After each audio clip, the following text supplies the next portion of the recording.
Welcome, everyone, to Hollywood on the Rock on a Tuesday.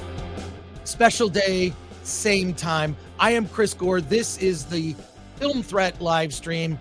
Our live stream normally titled Hollywood on the Rocks. Today on the show, lots of news items that we just have to get to, and the first review and reaction to Echo.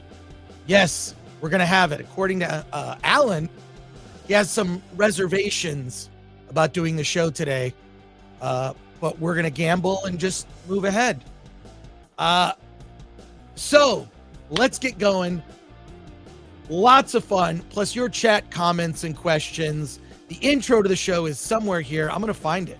I'm going to find that intro, and we're just going to get going, and Alan's going to join me. Let's start the show.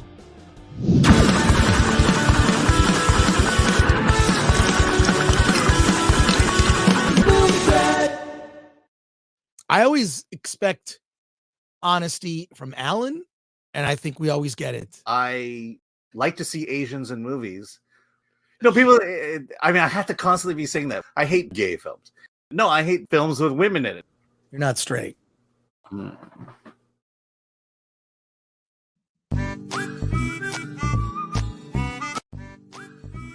Do you have room for another hot dog, Mr. Ng? Unless you can slip it in real quick. Alan!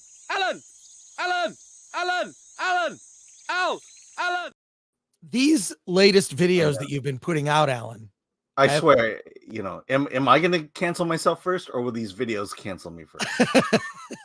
I think the point of the videos was to cancel you. I know. I'm trying to do it on my own. Well, there you go. Well, first I want to point out, you beat me to it. I love your lovely lights. Yeah, look at that. Look I at have that. finally found lights that show up on the. There you go. Did you use By the the way, ones? yeah, go to Costco. Don't go to Temu for lights. Didn't I give you some? Yeah, and they don't even show up. They don't even show up. Yeah, Costco. I stumbled across these at Costco. They're $30 and 12 million colors. 12 million colors. All right. Right. And you can control it with your phone. Fantastic. That's why I got it. Now we are going to talk about Echo momentarily. You had a Twitter meltdown about Echo. We're going to go over your tweets. Yeah. Because I want clarification. I think that's the best way to review it, is just go down the tweet stream here. But yeah, no, in fact, I'm going to actually make up a whole thing. I'm just going to go Alan Ng Twitter meltdown, just because that tends to get attention. I'm typing it now as we speak. Yeah, I was I was at the Holdovers screening yesterday, and after the screening, it was like going to my phone and seeing all the criticisms of just the first two tweets. And oh wow. Yeah, it's just people, I don't know, people who I've never met, who've never followed me, show up, just rail into me and then call me a troll. And I'm like, I'm not exactly sure you understand the definition of troll. The main thing that I always get from people that come after me is they just don't know my work. They don't know Film Threat. They literally are reacting to the tweet right in front of them, to a guy they've never heard of, which is perfectly fine. In context, if you know what I've been doing for decades and whatnot, or you watch the Film Threat YouTube channel, or you read the Film Threat website, you're like, oh, that's interesting. Let's have a conversation. But those people aren't interested in conversation. They're just interested in overreacting to everything. Yeah. Well, the other thing is all they do is they criticize what you said without offering any proof on the other side. And then they start, going, oh, you're just going into the MCU. And I'm like, I've never said anything about the MCU. Right. And then they start throwing up all these straw men to add meaning to what I've said when it's not even there. Is the Scarecrow from the Wizard of Oz a straw man? I believe so, yes. Well, there you go. Yeah. And I just want to point out, it is ungodly cold in Pasadena, unseasonably cold. It's in the 30s. Somehow my heat isn't working. I'm just wearing a jacket. So if I look a little, I do have a Film Threat t-shirt underneath. Yeah. I just want to reveal that. Available at shop.filmthreat.com. Yeah, by the way, it's supposed to be 30 into the 30s in my area. So yes, climate change is real. Yeah, it changes with the seasons. Yeah. That's I can totally support that. Yeah. Before we get into it's 30 degrees. I mean, who does that? First of all, I love cold weather. I personally love it because I have a lot of really cool jackets from when I lived in Michigan. I have a lot of leather jackets from when I used to ride a motorcycle. Now the only opportunity I get to wear that stuff is when there's unseasonably cold weather. I'm not complaining. I just don't want it to be cold where I live because my fingers feel like icicles. But that's whatever. If this is and by the way, if that's the worst thing I can complain about, this is the greatest day ever. I have nothing to complain about. Well, how did Michigan do? I get to Michigan won the game. Yeah, it was an amazing game. That game last night was fantastic. I drove down to watch it. My whole family had like a watch party, got to hang out. It was super fun, had a blast, and they won. And then there you go. And then we just sort of hung out and, we familied. Mm-hmm. So there you are. But we've got a lot to talk about today. We have a bunch of news items to go over. We will be talking about Echo, but the news that we need to discuss, there are some big and interesting things that are happening, and I want to get right to it. Plus, I'm here to announce that the D-Files, which is Alan Ng's, of course, ongoing series of stories about Disney, the latest article has been delayed till next week. After next week, they will come out generally every week on Wednesdays, and we'll discuss them on Hollywood on the Rocks. So just be prepared. The D-Files is coming.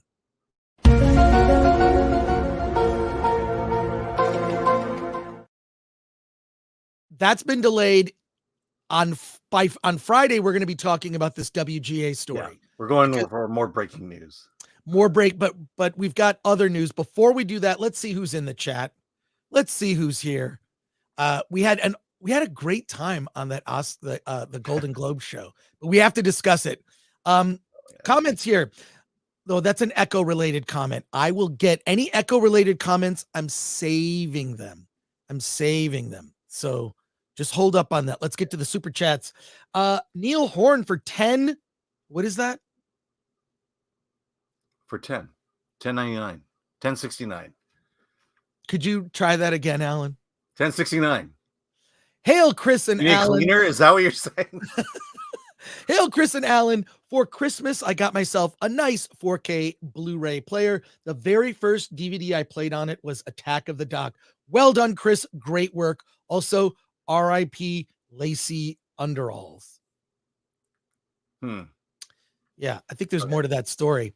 But thank you. Got me a nice 4K Blu-ray player. Yes. Well, that was earlier this year, but yes. Or last year. Yeah. But yeah, no, thank you for that. I've been getting a lot of compliments because people people are like, when is it coming to streaming? It's like, it's on YouTube. We did a video about it. It's legal to watch on YouTube. Over 100,000 views. You know what I want? I want it to get to 1 million views. I want Attack of the Doc to be viewed 1 million times. So just set it on repeat and let it go. Yeah. But it's over 100,000 views. What's that? Let the commercials play through. Just set it on your iPad on repeat. Just let it repeat through the night. But obviously it rolls out, but yeah, I wanted as many people as possible to see it. So thank you for that. Joseph Dots for 199 says, threaten me. Thank you, Joseph Dots. Castigan, member for 4 months, says, so there you go. And I do say, so there you go, a lot. Yeah. That's one of the things I say. Murdoch 86 for 5. Love you guys. Wishing you both a great 2024. And Ryan's hot stepsister. Is that in reference to a Ryan that I know? Hi, Frank and X-Ray Dad. Loved the GG live stream. Oh, thank you for that. For £2. Appreciate it. Yes. And member for 5 months, the Beast 808. All done. Savaged the Echo show. Love to see it. Oh, all right. Al done savaged that Echo show. Oh, Al. Yeah. Al, meaning Alan. Alan done savaged that Echo show. Love to see it. We'll get into it more. From Rumble, I want to do a big shout out to everyone on Rumble. We are getting aggressive with our presence on Rumble. I don't know how many followers do we have, or how many subscribers do we have on Rumble? Well, we made a change, and so things got kind of reset, and so I I believe the last time was around 2,000 to 2,500 maybe. Oh, okay, cool. Yeah. Well, that's respectable. I think that's respectable. Yeah. But shout out to everyone watching live on Rumble. ADellis24, in reference to the Globes stream, Rumble had more viewers than YouTube. That's true. I think we had about 1,500, 1,600 watching on YouTube, and it was more. It was more on Rumble. Spidey Sensei 72 for 2. Alan, tell us how Echo lost her leg. We will get to that. We will get I'm to going to that. save that one, actually. So thank you for that. Although Alan you Horkin. spoiled it. Kind of spoiled. Yeah. Alan Horkin, who's a member, says, I wanted to watch the Film Threat Golden Globe stream. You can still watch it. You can watch it. Looked like fun, but I also didn't want to make my insomnia worse than it already is. Sorry about that, Alan. Thoughts on Mando season 4 turned into a film? I hate it. Says Mike Dude for 199. I think it's a terrible idea. It's a terrible idea. I feel like that story has been told. They completed it in season 2 and then decided to backpedal and like say, no, you gotta have Grogu in it. I think it's a terrible idea. I don't think anybody cares. I think the story is played out. There's nowhere else to go with it. And even a movie directed by Jon Favreau, I really think it's about the public's interest. Yeah. Maybe what they're hoping is a lot of people have not subscribed to Disney Plus and just want to see. I mean, I feel like it's just going to be the greatest hits of things we've already seen. I think it's a bad idea. But I think it will answer one question once and for all, and it's how compromised is Jon Favreau now? You know, Right. Are we going to see a he's Jon close. Favreau movie, or are we going to see a Star Wars movie? I think we're going to see a Kathleen Kennedy production. Yeah. That's what I'm afraid we're going to see. So there you go. All right. A couple more here. Equity Group. I love the profile pic. Alan too based to get canceled. Well, there you go. Bill S. Preston Esquire. Whoa. I love the new lighting in Alan's bedroom. Alan's daughter's bedroom, by the way. Former bedroom. Yeah. Kicked out. Hi, Dad, I miss you. See?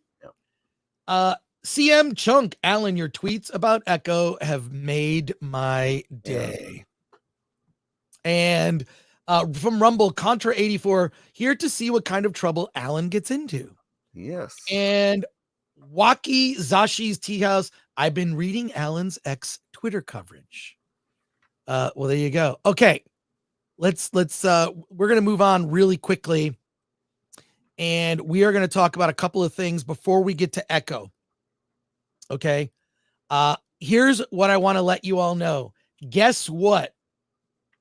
The Marvels is coming out on 4K. That is right, folks. It's happening. The Marvels is coming out in a special. Check this out. Check out this. Wow. Wow. Look at that. Is that a steel tin? It's a steel tin with the Marvels. In the inner flap are kittens floating in the air. Oh, I hope the cat scream is on there. It's a double disc set. On one of the discs, it's all cats. And on the other disc, it's of course the Marvels, right? But I need to tell you, I got a press release about this. I want to tell you like what is on this disc, because we're going to talk about some of the deleted scenes, which is interesting. So it's coming out February 13th, just in time for Valentine's Day. So the digital version of the Marvels comes out on January 16th, February 13th, the day before Valentine's Day. If you want to throw your money away on something other than flowers, if you want to divorce your partner, if you want to divorce, or if you want to break up DVD, this might be for you. Or I'm alone.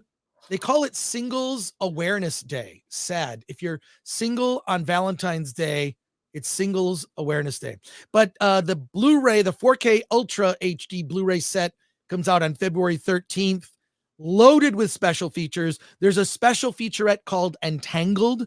There's Production Diaries, which says experience the lively, upbeat set of the Marvels as cast and crew recall candid and heartwarming moments, along with hilarious anecdotes, plus deleted scenes. You want to hear what the deleted scenes are?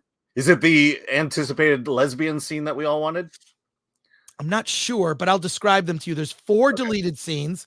In addition to the deleted scenes, there's a gag reel with hilarious outtakes, and there's an audio commentary. By the way, I want to listen to that audio commentary. I might be getting this. Who is doing the audio commentary?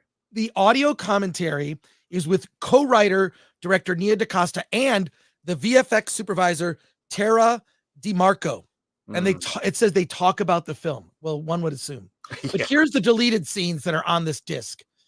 Captain in Residence. Kamala finds herself in Carol's ship after an unexpected switch and incredulously picks up a call from Valkyrie. So there you go. Wow. And then here's the other, there's 3 more. It's Under Control. Carol, Kamala, and Monica find themselves brainstorming for solutions on Aladna. Okay. By the way, it's Kamala, not Kamala.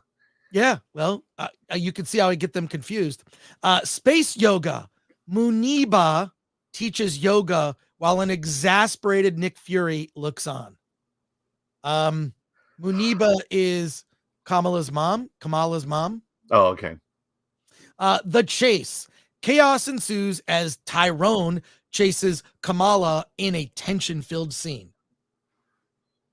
So there are 4 deleted scenes. My feeling is there are far more deleted scenes. There's no director's cut on this, but this is surprising because I don't know if you can get this. I mean, you could probably get it at Walmart. I don't see this at, say, a Best Buy now is getting rid of their physical media, which is very disheartening. But I got a press release about it, and I asked, hey, can I get a review copy of this? Because I will review it. So there you go. Do we have any comments on that? Let me see. Yeah, the Marvels is not showing up on. All right, fine. Okay, we're moving on. Moving on, folks. We got a lot to talk about today. It's a Tuesday for Hollywood on the Rocks.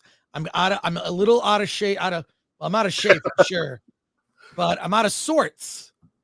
I'm out of sorts also. All right, we're gonna pivot. And we're gonna go to something completely different. Something that I thought was interesting, which is this. Jodie Foster slams Gen Z. I need to share screen with this because I have to recount. A couple of things. I'm going to read some quotes from this story. I'm going to have to zoom in a little bit. This is from Variety. Jodie Foster says Gen Z is really annoying, especially in the workplace. They're like, quote, "Nah, I'm not feeling it today." Can confirm. Alan and I have made attempts to hire interns. You bring in someone for a summer. They work for you for 2 to 3 months. You fill out a form. You write a little letter of recommendation based on how serious. What just happened? Something fell. All right. Okay. Just want to make sure you're okay, man. Yeah, I'm fine. Keep going. So I can confirm we've hired people. It has not worked out. The whole quiet quitting thing, it's a thing where I'll meet with someone very excited about a new intern, like, hey, let's go. Here's the responsibility. I try to keep it very light. What am I looking for? Someone who is enthusiastic and passionate, really wants to do stuff for Film Threat. And secondly, follow through. I think it's fair to say it's nearly impossible for us to have found anyone under 30. I can think of a couple people, but anyone under 30 who fulfills that role. Enthusiastic, passionate, and then reliable. I think we found a few, but more often what happens is we get someone, they're very excited, and then they just don't do anything and don't respond to messages. Alan, do you have thoughts on this? Yes. This happened recently to a friend of ours who had booths set up at South by Southwest. It was a VR thing, VR demonstrations, and you're supposed to reserve your time because it's time consuming. Only so much time in the day, and Gen Zs will come up they'll show up late and they'll be angry that they can't do it because they showed up late. That somehow they are so entitled that they can just show up whenever they want, and that you're going to be ready to bow down for anything they want. I find it's become like babysitting to me. And I'm saying this as one, a warning, but also two, as if you are a Gen Z person, you're in your 20s, you're in the workplace, literally doing the bare minimum, which is show up on time. That is actually, in the entertainment industry, showing up on time, half the work. And when I say on time, like the Marines, 15 minutes early is on time. That's what you do. Always, in every case. 1, keep your word. Simple. Or 2, keep your word. Simple. You say you're going to do something, follow through. And the third one, communicate. If something happens, you're going to be more than 5 minutes late, communicate. And when you walk in, it's got to say, hey, I was 5 minutes late. Apologies. Let's get right to work. Make it up next time. Yep. Your level of enthusiasm and passion for your job is going to actually move you further ahead. I don't even care what job I had. I had horrible jobs when I was a teenager and in my early 20s just to make money. I worked as a cook in the graveyard shift. I worked till 5 a.m. at Burger King. I know how to make a Whopper properly. And I had a lot of I worked at a bread store. I worked at a video store, one of my best jobs, actually, at Thomas Video in Royal Oak, Michigan. I worked there on and off for years. And, but my let me just say, this is going to sound ancient, but it was instilled in me as a young person that me getting a job was me saying, hey, I'm invested in the success of the company that is paying me. Right. And so that gives an attitude of I am bringing excellence not only to what I do, but to also the company itself. You know, when the company succeeds, I succeed. Right. And we don't think that way anymore. Well, I don't want to belabor this too much. We have a lot of people waiting for our Echo stuff, and we're going to get to that. But they're really annoying, especially in the workplace. I'm just reading the Jodie Foster quotes. And by the way, I love Jodie Foster. Talk about a work ethic. She has her own production company called Egg.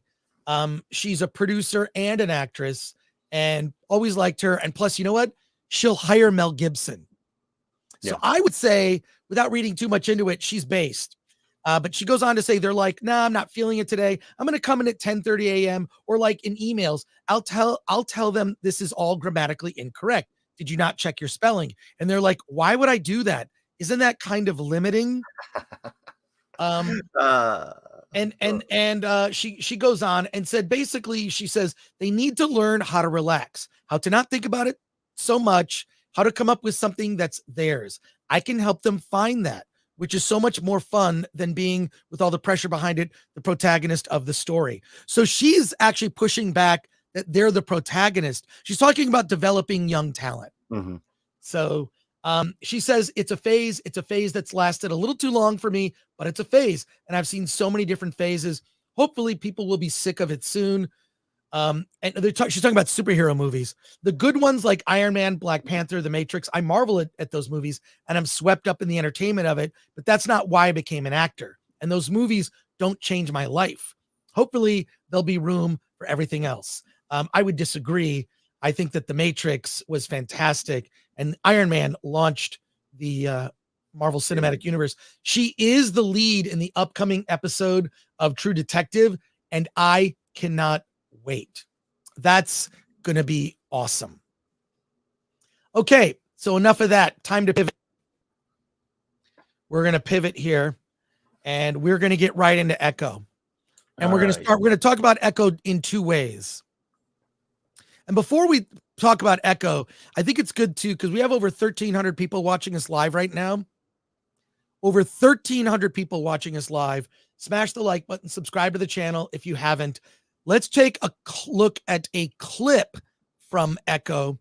I think it's important to look at this clip. We looked at it before, but maybe if you haven't seen it, I think it's important that you see this clip. Notice something that we noticed, and it connects with another movie here. So check this out.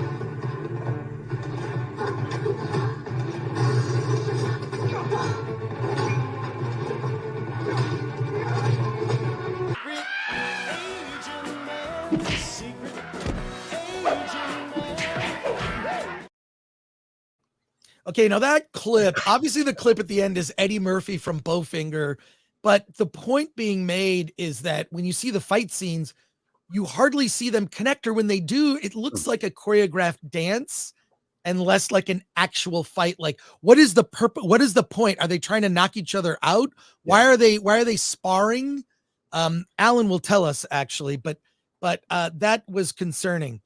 Before we get to Alan's review, I actually want to go through Alan's tweets. If you do not, Well, actually, I would probably do the review by going through the tweets. Because I want to keep those as separate. I'm trying to get 2 videos out of this, Alan. Go with it. are you? Because I was planning to give the review via the tweets. Alan Ng had a Twitter meltdown over Echo. Look, if you read it as a meltdown, no. Like a meltdown. I was hardly melting down when I wrote it. Alan, I'm gonna say, look, let's go with the Play narrative. the damn video. No, I'm gonna go with the narrative that Alan had a Twitter meltdown All right, about I had Echo. a meltdown. I saw Echo and I melted down. You had a meltdown. I mean, you're no John Roca, but I say this is full meltdown mode for Alan Ng. Let's share screen right here, and we'll go through the tweets, starting with the first one. Wait, I want to make sure I see this okay. Can we read all that? Okay, good. We're going to start. And also, if you're not following Alan on Twitter, my pal Al is Alan's. By the way, if you zoom in, if you enlarge, it'll just give you that center screen there. The side stuff. The right column will disappear. How do I do that? You just zoom in. No, zoom in. Just keep zooming in? In, not out. Zoom in. Zoom in? Yes. Like that? Okay. Yeah, there you go. Look at that. Look at that. All right. Okay. All right. What are the all internet these is great. retweeting people? No, you're reading one tweet, and those are the comments behind it. Okay, let's go to one. Okay. Would you like to read them? Sure. Okay, let's start with number 1. Number 1. Okay, embargo has lifted. When you see how Echo loses her leg, your mind will be blown by how insanely stupid the writers are. You need to leave Hollywood. It's impossible, improbable. I think I meant to say implausible. Retake your high school physics class. Tell us now. And okay, by the way, I want a warning here to everybody. You will be hearing spoilers in here. Yeah, you're going to hear spoilers. Yeah, I mean this happens early on in the first episode. So how does she lose her leg? Okay, why did you say this? Okay, so we get a little flashback. Echo is a young girl. Her family has kind of gone awry with the kingpin, and as Echo and her mother are driving away, Echo's mother approaches a railroad stop, and her brakes don't work. And so she's slamming on the brakes. She tells Echo, Maya, to buckle in, and she crashes into a car that's waiting at the railroad tracks. And then another car approaches, and they get T-boned. Okay, so here's how Echo loses her leg. So, Chris, when a car gets smashed like that gets T-boned, how does the glass of the windows break? It shatters into, first of all, it shatters almost like a web, like it just like a web. Shatters and then into little tiny pieces. Now that is a safety feature of automobile glass going back a decade. The pieces are about centimeter. They're very tiny pieces, very small pieces, and it's meant to do that as for people's safety in cars. Because how does Echo lose her leg? Well, during the crash, a giant shard from one of the windows impales her leg. The shard of car glass, about 2 inches by 6 inches, is jammed into Echo's leg. And then we move to the present, and she has only one leg. That's great. All right. Okay. So we're basically the reason this is the first tweet is because this is indicative of the logic put behind this entire series.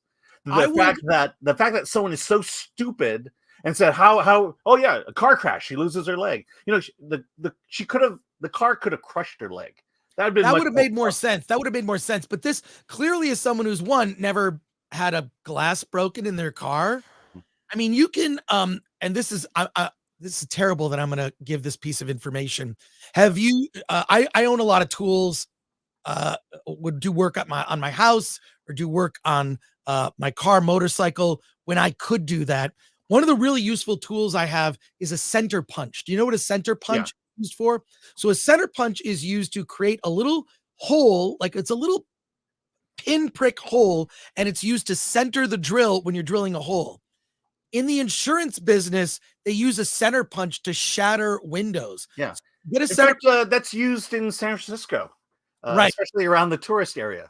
Yes, that's how they break glass. You take the center punch, it's got this spring-loaded thing, you go and it goes ba-punk, and it will shatter glass. So but it's glass it's made to shatter in a way so as not to create further injury. So you've already got the people writing this. Look, I would believe that a kid would get hit by a car which has radioactive material in it. It would go in his eyes and he would get sonar powers before I would believe that someone lose their leg this way. Yeah. In fact, okay, so people are asking, let's do the math here. Echo is probably about 25 years old.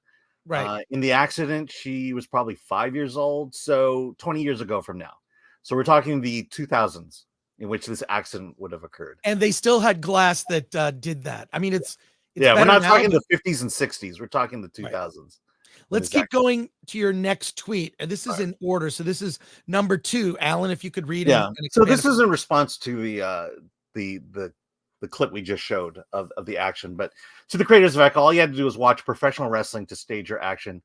To quote Iron Claw, moves need to mean something. And this is the difference between choreography and actual fighting.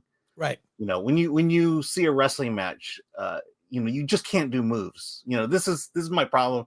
I'm gonna spark controversy here. This is my problem with AEW versus WWE. AEW feels like it's just choreography. You know, people are moving around in position to do a move, while WWE at least uses camera angles and camera cuts to make it look a little bit more real.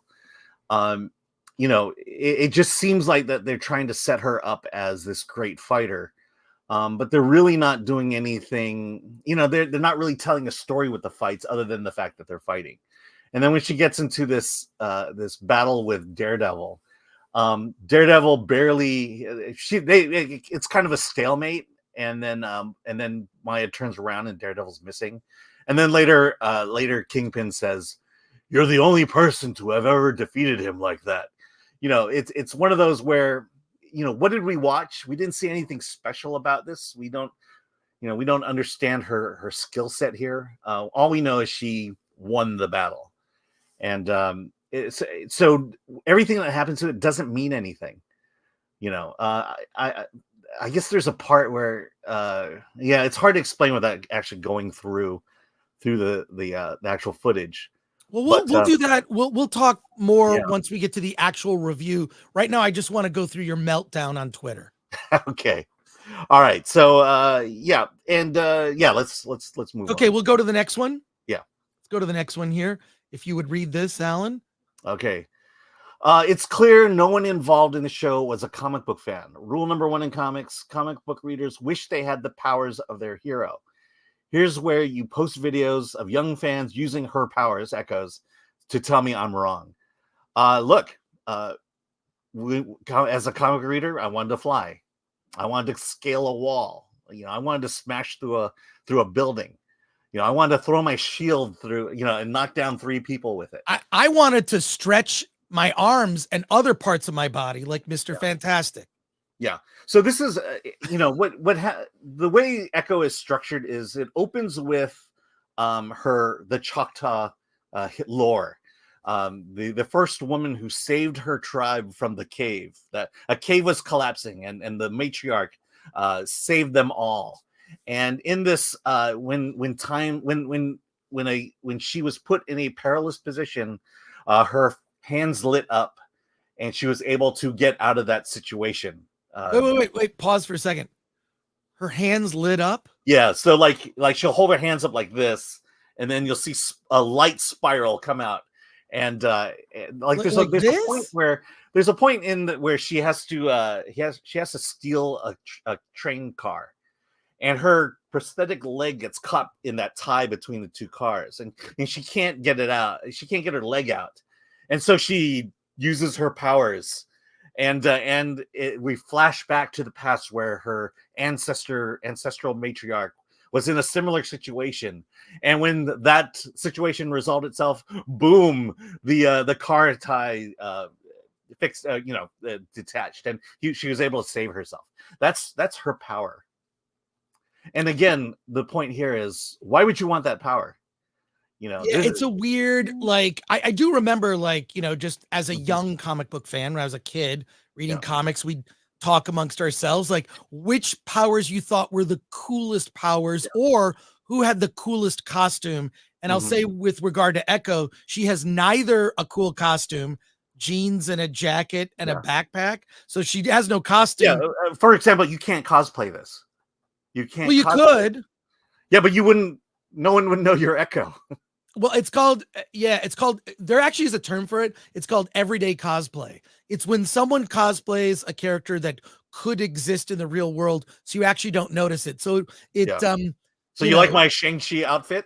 as Robert De Niro said in Raging Bull, it defeats its own purpose.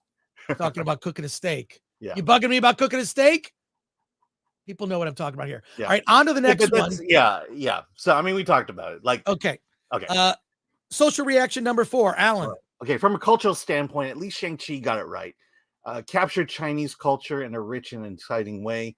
We complain about the story, acting, blah, blah, blah, but at least Destin Daniel Cretton got the Marvelized culture perfect.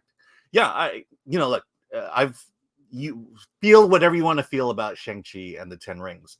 From a Chinese American perspective, it was spot on. It was like, that's everything that I've been taught as a child in terms of my culture is on display in this movie. And we can get through, but it was exciting. It was something to feel kind of proud about.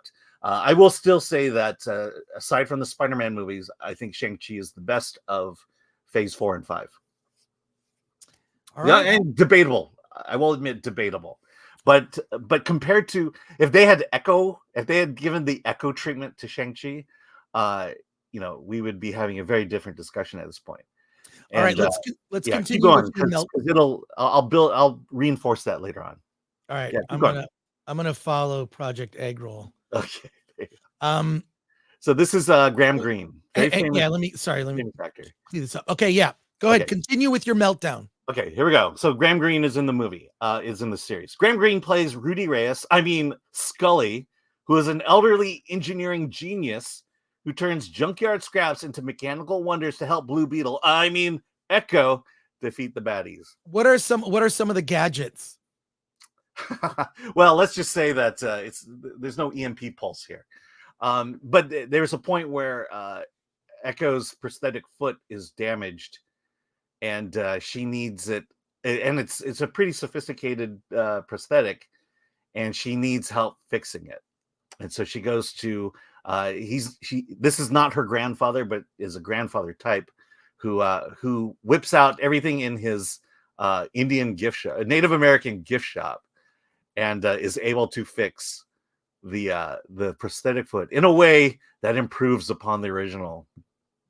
Well, if they don't turn the prosthetic leg into a machine gun like Rose McGowan in Grindhouse, I don't understand the point. Yeah, but my overall point in this tweet is the fact that there's nothing original. Blue Beetle and Rudy Reyes has, George Lopez is that character. Right. This is a trope, and it's not even a cultural trope. It's a trope of superheroes. There's always that person, Q, the gadget guy, and that's this character here. All right, let's move on to this one. Number 6 of your meltdown. Okay, so this happens, I believe, in episode 2, but the field hockey sequence is shot with a maximum wide angle lens set to its maximum setting. Who's a cinematographer? Who thought this was cool? And who didn't stop you? Bring the barf bags. Why? There's a scene where they go back into the past. Apparently, the Native American tribes, the way they fought over land was through sport. In this game, it was a ancient indigenous version of field hockey. And what they do is they take the camera, they center the camera on the player, and then they max out the wide angle so that you have the character in the center not moving, and then you have the background moving at a faster pace than you're used to seeing in real life, and you're following the sport through this lens, and it gets nauseous after a while. Someone must have thought to themselves that, hey, I got a great way to shoot this sports scene, and here it is, and it backfires, and no one stopped them, and clearly they didn't go and reshoot it, because this is it, and my whole point about this and the whole series is it's an embarrassment. Okay. Keep going. Okay, real quick, we'll get into the next tweet in your meltdown, but she's signing this, is that correct? Yes. So she's subtitled throughout the show. Yes. Okay. There, with one exception, and that'll be the last tweet. Okay. All right. Well, we've got number 7 here. Alan. 7. Okay. So this is, to me, 7 is one of the most important ones of the tweet, but I don't claim to know anything about Native American culture.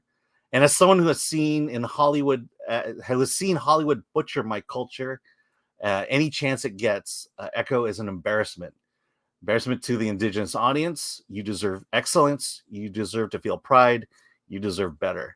The reason I say this is, look, people hate it when I talk about being Asian American. I don't care. The Asian American experience in Hollywood, and let's make that distinction: Asian American versus Asian. Bringing over stuff from Hong Kong, and that was made in Hong Kong. I'm talking about Asian Americans. Our experience here, it has been done poorly throughout the history of Hollywood. The earliest example I can come up with was when Pat Morita was on Happy Days. His Al character was so popular they gave him a TV series. Yeah, and that TV series, they didn't know what to do with it, and they tried to make an Asian American television show, and it failed. And not only did it fail, it failed in a way that another Asian American television show would not come for a decade. And Pat Morita was never allowed to go back to Happy Days except for one reunion episode. Right. Then we moved to an All-American Girl with Margaret Cho. All Asian American cast. It was a horrible show, and it derailed Asian American stories on television for another 10 years.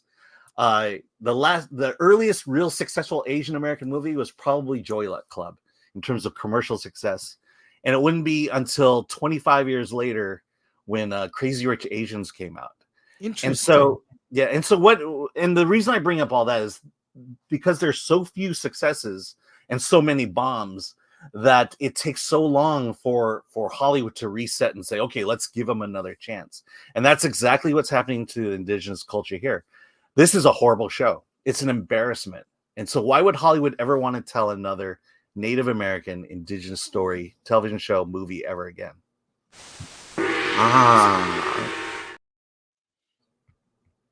All right. So hey, learn from the Chinese experience in Hollywood. Now That's what you're set up for. I just watch movies. I watch Japanese films, Chinese films, South Korean films, Taiwanese. There's a really good, I forget the name of that Taiwanese zombie movie I saw a while back. The something. Yeah. But like, I just watch that because I don't think this is the thing. And I made this point about Shang-Chi when it first came out, is that how would we as Americans feel if China made a movie about white people and released it in America, but it was produced by a Chinese company? That was called Inferno with The Rock. Right. I'm just saying that, like, I understand why China rejected Shang-Chi. They rejected the film. They didn't like the lead actor, Simu Liu. They thought he was an unattractive man. They thought he was ugly, and that the Americans did that on purpose. Yeah. And it's sort of like through the I always think that something is more pure if it comes from the culture. For example, recent example, and I'll shut up after this. Yeah. Godzilla. there are two versions of Godzilla. There's the version made by Legendary, which is sort of the Americanized Godzilla, and it's fine. You know, the new Godzilla, Godzilla -1, coming from Japan, fantastic. Mhm. The Japanese know how to do Godzilla, and I think a culture is better speaking for itself rather than some corporation saying, look at Native American culture. And Yeah, I'd well, rather just see an indie movie made by a Native American without any filtering through a corporation looking for check boxes. right. But see, my point is very different from yours. You know, to see Asians in cinema, we have to import it from China, from South Korea, from Right. Japan. Yeah. But there are a lot of Asian American actors, filmmakers, directors that Hollywood would never hire. And if they did, they would give them some Americanized version of it that doesn't reflect, you know, how I grew up. This is the whole feeling seen. And why Shang-Chi was you know, felt seen in the sense of it was a story from the Chinese American standpoint.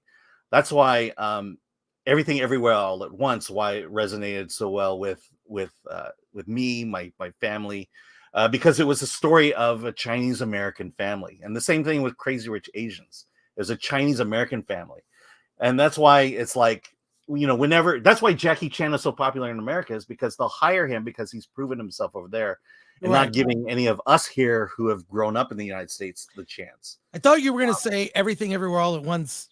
The butt plugs had something to do with. Yes. Well, hey, we're kinky too. So. Well, there you go. All right. This last tweet in your meltdown is kind Yeah. of a two-parter here.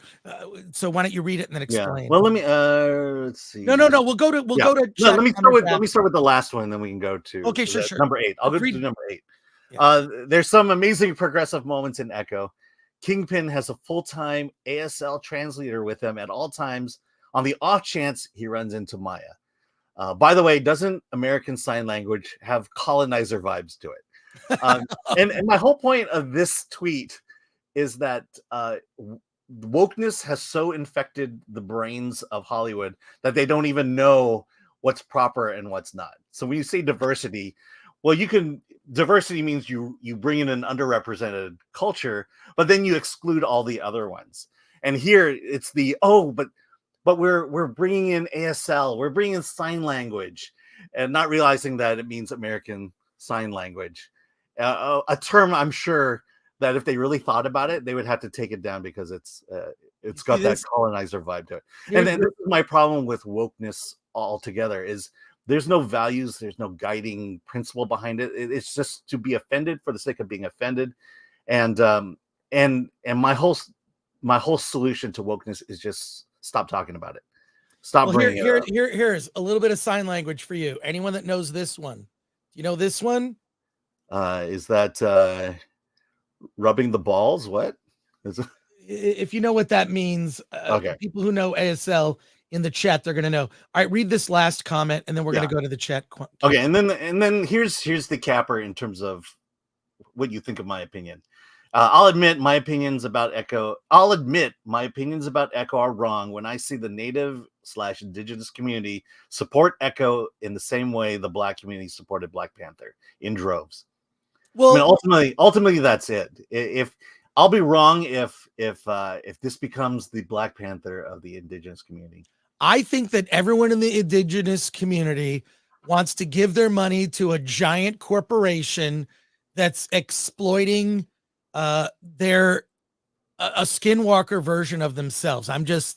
You can critique that comment all you want. Yeah. But I mean, look, let me build upon that by saying, why didn't the Black community support The Little Mermaid when Disney went through the effort and trouble of pandering? making Ariel Black? Pandering, you mean? Yeah. You know, I just think this is more pandering. Exactly. Why did Lightyear failed? Why didn't the LGBT community come out in droves to support Lightyear? Because it represented them. Strange World, there's a gay love story. Why didn't the LGBT community come out and support that movie? And you're right, it is pandering, and this show panders as well, because this show, I'll make the statement, you can criticize it all you want, but if I were in the Native American Indigenous community and I saw Echo, I would feel embarrassed. I would absolutely feel embarrassed and frustrated. That's what Hollywood is giving our community. Because as a Chinese American, that's what Hollywood gave my community for decades. Pat Morita. Pat Morita. Hey, Pat Morita should have a bigger career. Okay, before we go, first of all, that's a great dissection of your meltdown, Alan. Yep. It's too bad we don't have any video of the actual meltdown happening. But or do we?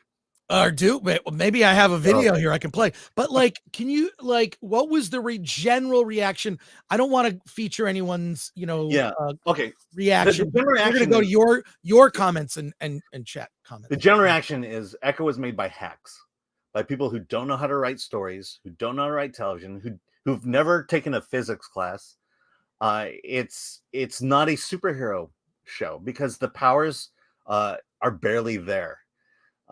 And it's no one. I don't see anyone of veteran status or experience status who is associated with this show, from the writing, from the cinematography, from the storytelling standpoint, from the direction, and I hate to say it, from the acting standpoint too. It's a series made by hacks, and Hollywood can and has done better. All right, Disney has done better, for that matter. Okay, let's go to your super chats, comments, and questions. We're gonna go right.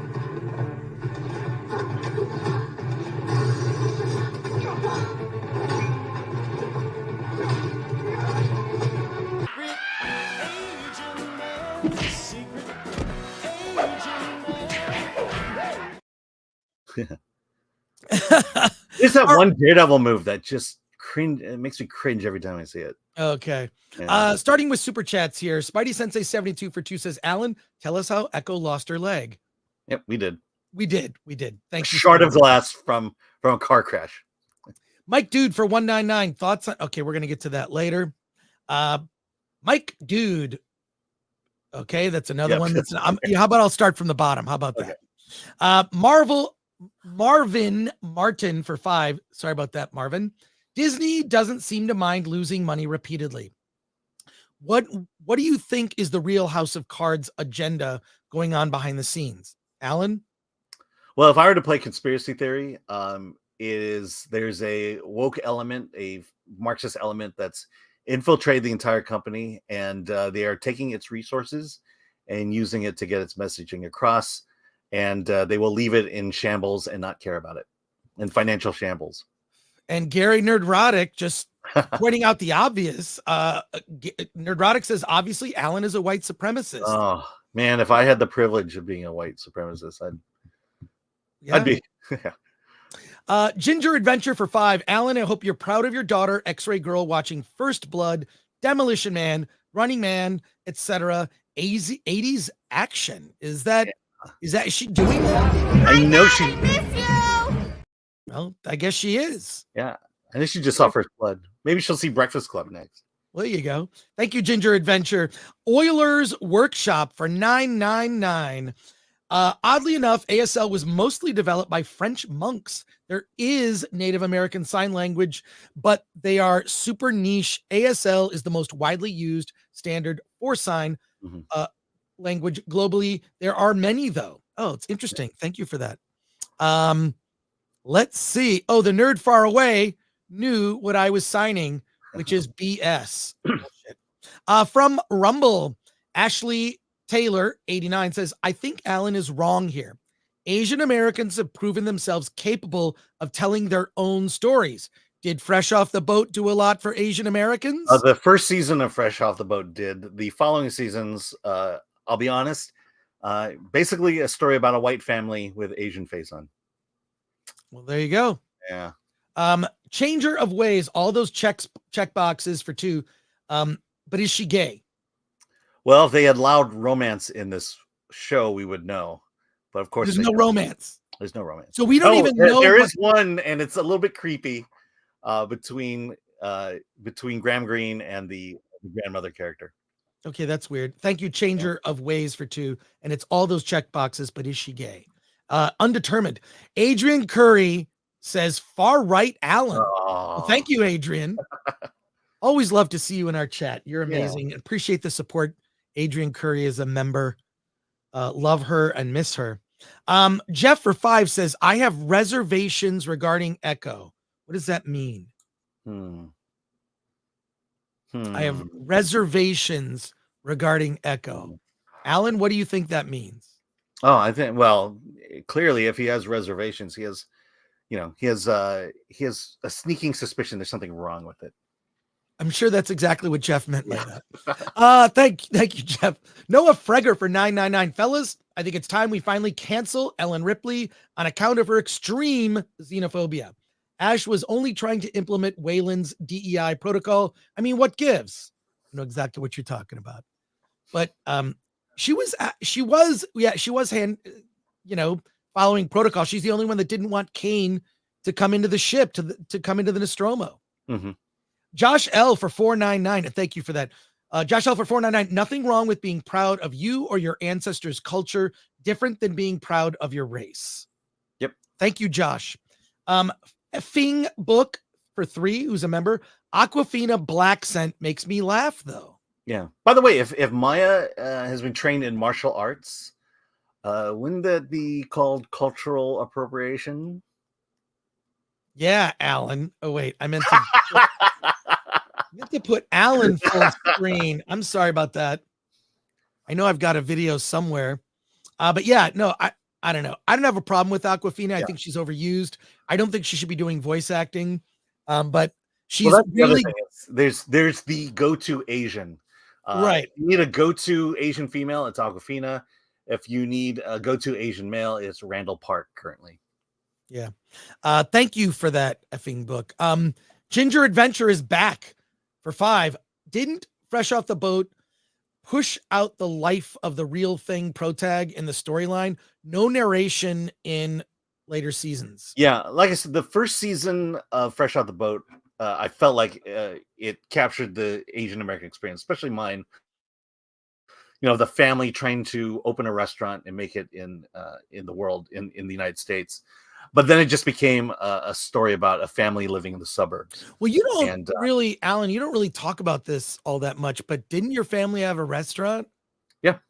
Yeah, I never talk about it. Thanks. You never talk about. Wait, how many movies has it been featured in? And can you name a couple of the movies? Yeah, Darkman, Freaky Friday with Lindsay Lohan, and Ant-Man.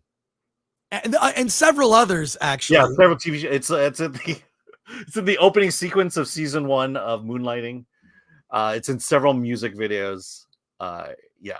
Well, there you go. Yeah. We're gonna. I'll never talk about it. So, Torgo the White for 2. So we should have reservations about Echo, and then there's a little drum. Yes. Emoji. Alan. Yeah. Didn't I explain this one already?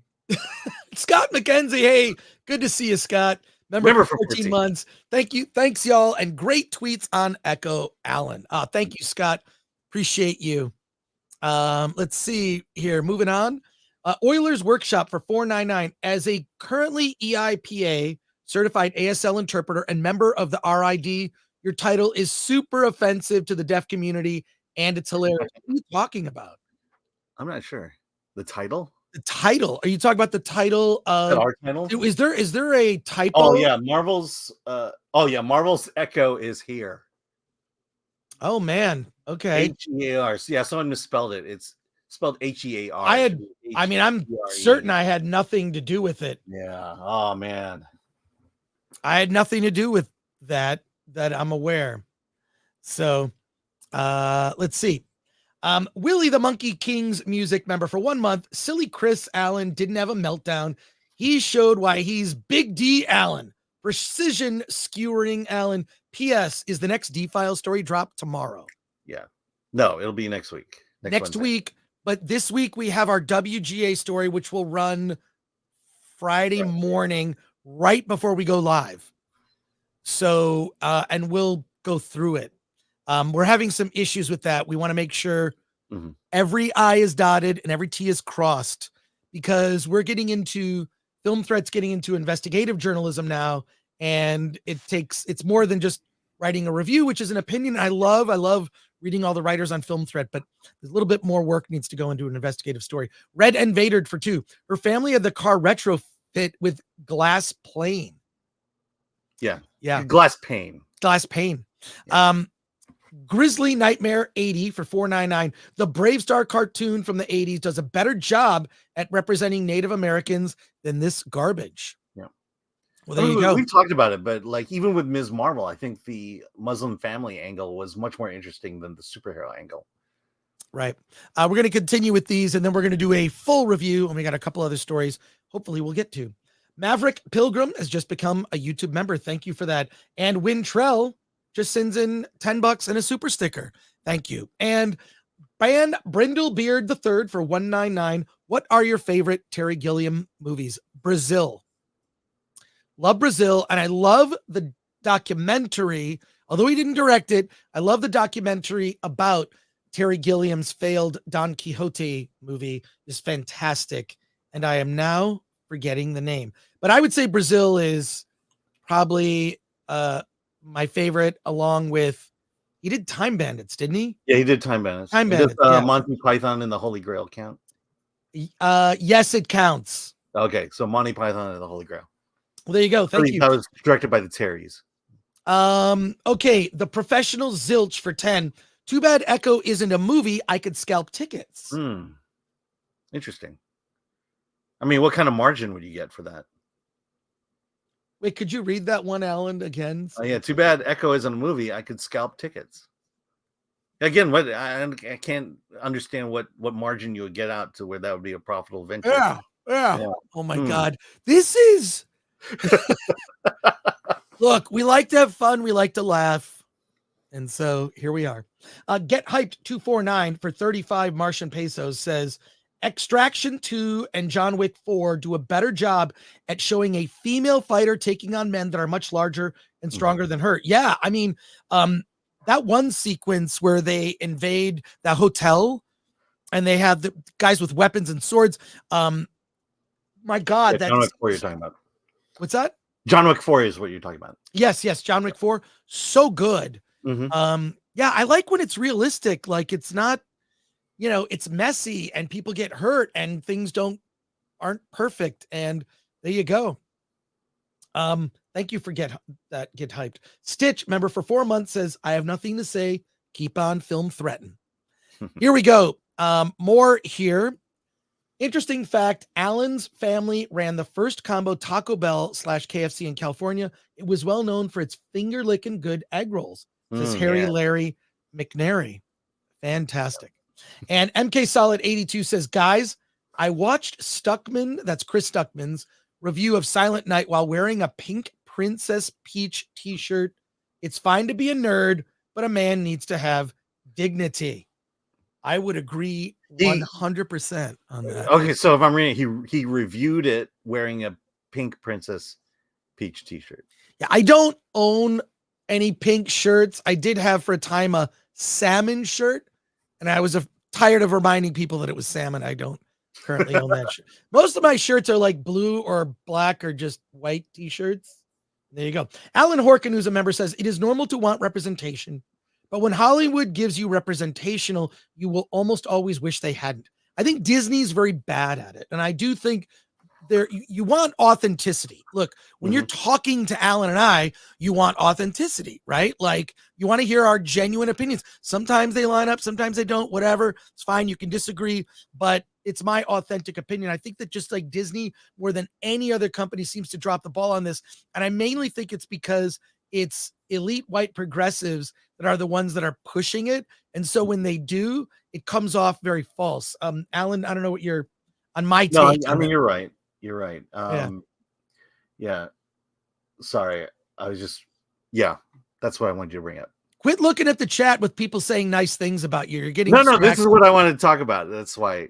Okay. I was going to respond to your comment with this comment. Ululi Kwe, to Get Hype 249. I'd say, this is from Rumble, I'd say Gina Carano's opening scene in Haywire is the most realistic woman versus man scene I've seen from mainstream Hollywood. Well, that was Steven Soderbergh, who's known for, as an indie filmmaker, just wanting authenticity and capturing reality. So, yeah. Well, I love that. Even Terror on the Prairie, she was, she didn't use any of her MMA skills in that movie. Right. It was just her and a gun. And Pain in the Patoot says, well, there is a field hockey like game that natives played. A kind of field hockey game known as shinny was among the most popular Native American games. It was usually played by women. Interesting. Yeah, shinny is a good name for what we saw. That's probably what we saw. And it made a big point was in stating that whoever won the game won the land. Oh wow. Okay. Well, so it prevented war. Something at stake. Adele is 24. At least be accurate. Make it lacrosse. A Maggot. She needs help from a man. Maverick Pilgrim. Send it to the Mythbusters. Actually, that would be great for how she loses her leg. That's a Mythbusters thing. Lord Thoth. Isn't that limiting college graduates, ladies and gentlemen? And X-Ray Girl says, I hear you. Oh. I wonder if people are going to. Do you think people are going to complain about our title for this episode? Echo is here. I mean, I'm sure that when you typed that, Alan, you were just trying to make a pun. Yeah, Thanks, I don't know. I miss you. Because apparently Taylor Swift does not take jokes very well. And so I would imagine all her Swifties feel the same way. All I could say is this. Joe Coy wrote that joke for us. The Introspect M, just checking on you. We know your history with chairs. Ryan Landis, are they too good to work? Or we're talking about Jodie Foster. Jodie Foster. And Alan Horkin says Jodie Foster tries to generate publicity for the True Detective. Nah, Chris's peak performance, says Camelot 331. Cody, is that you? Peak performance. I could use some of your workout tips. I have gotten some good workout tips on other streams, but not on the one in which I appeared. Shout out to Camelot 331. Subscribe to his channel. Sons and Shadows. But whenever Hollywood on the Rocks ends, if anyone would check out our Super Mario Brothers review, come find us, Sons and Shadows. Thank you, Sons and Shadows. Check out the channel. Subscribe to the channel. Sons and Shadows for 2. Blanket statements. Smallpox blankets. This is horrible. This is horrible, folks. I mean, this is horrible because these are jokes I thought not to say, but now I have to read them. From Rumble, Ashley Taylor, 89 says, Apocalypto was the best film ever about North American indigenous peoples. I don't know what people think of this. This could be a bad take. I liked Dances with Wolves. I really like that film. It very much is inspired, structurally speaking, by Dune, Avatar, also kind of lifted from Dances with Wolves. I like Dances with Wolves. I'm not going to apologize. Has a great score for that film. Now I want to watch that movie. Changer of Ways for 2. These echo jokes have been done to death. We are going Go straight to hell. For these. Maverick Pilgrim for 5 says, technically, wouldn't the Marvels have about 3 hours of deleted cut scenes of reshoots? 100% Maverick Pilgrim. Thank you for that. Mike Dude for 499. Personally, I don't like how season 3 is the final season. The show ended too quickly for me. However, I like Ahsoka season 2 being made. I just don't like rushed. I don't think that Lucasfilm is good at making television, and they still are not necessarily good at making movies, but long form storytelling is something they do not excel at. Yeah. Thank you, Mike Dude. Yeah. I mean, in terms of like cliffhangers and how they divide up the episodes, it's done horribly as well. They're on par with their previous work. Sons and Shadows is a member for 2 says, come on, Chris, need some Thunderbird or peyote. Thoughts on season 4 of Mandalorian turned into a film? I hate it. Mike Dude for 199. It's a terrible idea. There's nothing new to tell in that story. The story ended for me at the end of season 2. You didn't need season 3. Season 3 of Mandalorian might be one of the worst TV seasons we saw last year. And I don't like the idea of doing a movie is pointless. Alan, thoughts? Who's going to show up? I mean, that's the big question. Is you're going to go through all the trouble putting in a movie theater. Who's your audience? Correct. I hope you're budgeting accordingly. I mean, they made Godzilla -1 for what, $12 million? That would be a good budget for Mando season 4. It would, absolutely. Contrarian 420 for 2 says Apocalypto is greater than Last of the Mohicans, which is greater than Dances with Wolves. Mm. Ololi Akwi. Ololi Akwi. I What? can say it. Alan Horkin, as a member, says, I hope there will be something else to talk about besides Echo. The Critical Drinker reviewed One Life. Maybe we could talk about that instead. We have a ton of movies we're reviewing on Friday. Friday is kind of our review day. Wednesday is sort of, we cover mostly television or news. So, Alan, we will get to that. Friday, we're going to be, I don't know, we got like 4 or 5 movies to talk about. By the way, I found out American Fiction goes in wide release on Friday. Yeah, we might revisit discussing American Fiction. But, Alan, today's mostly news and Echo. Mm-hmm. I don't think we're going to be talking about Echo after today. Yeah. I just like, my feelings is that no one's going to be talking about it next week. That's why they're dropping it all at once. It was supposed to be 8 episodes. It's actually, they cut it down to 5 episodes, and they're dropping it tonight, 6 p.m. Pacific time on Disney Plus. And it's a smart move. It increases the likelihood you'll go through the entire series. Yeah, they'll as get opposed to to having to watch wait week after week. And JTPRX, who's a member, says, heard the director of Echo say, it is about a deaf amputee woman who can beat much larger men than her shape, an MCU TV series. Disney is just horrible. Shake my head. Wow. Nerd emoji. Alan, a comment on that? Did she actually say that? I mean, this is a profoundly woke statement to make. I mean, it's like, hey, kids, we're about to see a TV show about a deaf amputee woman. Yeah. It's brave and beautiful. Come on, kids. Yeah. Pop that popcorn. Yeah. Yeah. Well, there you go. Thank you for that. Now we're going to pivot. We're going to talk about a news story, quick news story that I want to go over. And then we're going to do a full review of Echo, the first 3 episodes. So if you wouldn't mind pivoting along with me.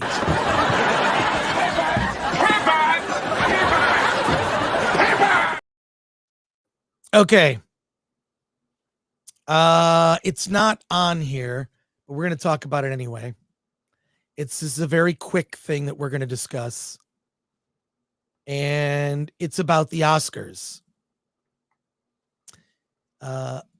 Real quick, let me find it, because something is very, very interesting. Okay. All right, you know what? We're talking about best. Is that has to do with Best Picture or? It has to do with Best Picture. Yeah. Okay. Could you put up a banner? Yeah. And I am going to. You know what it's about? About the number. It's the films eligible for Best Picture. Wow. I don't see the story now. I went to the link that I sent to someone else, and the story is no longer there. That is weird. I've never seen that happen. It's like they took the story down. Okay. Because I don't know. If it's the same story I read, I'm not sure that it was 100% accurate. Okay. All right. Let's stop. Let's stop. Yeah. We're gonna go to something else. But the Oscars, I don't know if the Oscars did publish a list of eligible films for Best Picture. And then there were about almost over 50 movies that were not eligible.